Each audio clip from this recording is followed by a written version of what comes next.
Hello everyone, সবাই কেমন আছেন? আজকে আবারও একটা রেসিপি নিয়ে হাজির হয়ে গেলাম। আশা করছি সবার কাছে অনেক অনেক ভালো লাগবে। তো আজকে আপনাদের সাথে শেয়ার করব লোটে মাছ ভুনা।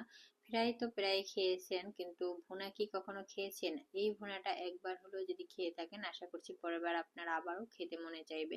আর যে লোটে মাছ কখনো খায়নি, সেও এটা খেতে খুবই পছন্দ করবে। তো এখানে আমি লোটে মাছগুলোকে ভালোভাবে ধুয়ে নিয়ে তার ভিতরে একটু লেবুর রস, হলুদ, মরিচ, তারপরে একটু কর্নফ্লাওয়ার দিয়েছি, লবণ, সরিষার তেল, সবকিছু ভালোভাবে মিক্সড করে নিয়ে লোটে মাছগুলোকে একটা ফ্রাই প্যানে ভেজে নিয়েছি। এমন একটা প্যানে ভাজতে হবে যাতে করে মাছগুলো লেগে না যায়, এটা যেহেতু অনেক নরম মাছ, তো সাবধানে ভাজতে হবে।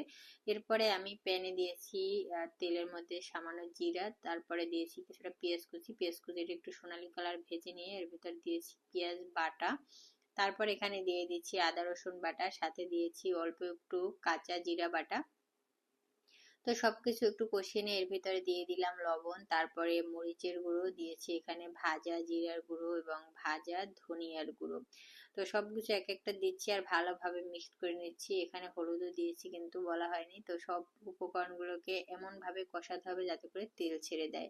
তো ভালোভাবে কষিয়ে নিয়ে এর ভিতরে দিয়েছি উষ্ণ গরম জল, তারপরে এক এক করে মাছগুলোকে দিয়ে দিচ্ছি। এখানে অনেক বেশি কিন্তু জল ব্যবহার করা যাবে না, যেহেতু এটা মাখো মাখো হবে, তো এর জন্য বেশি জল ব্যবহার করা যাবে না।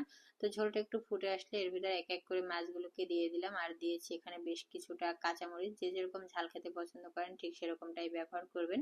সবশেষে এখানে দিয়েছি বেশ কিছুটা সরিষার তেল, কাঁচা সরিষার তেল, আর ধনিয়া পাতা থাকলে অবশ্যই ব্যবহার করবেন।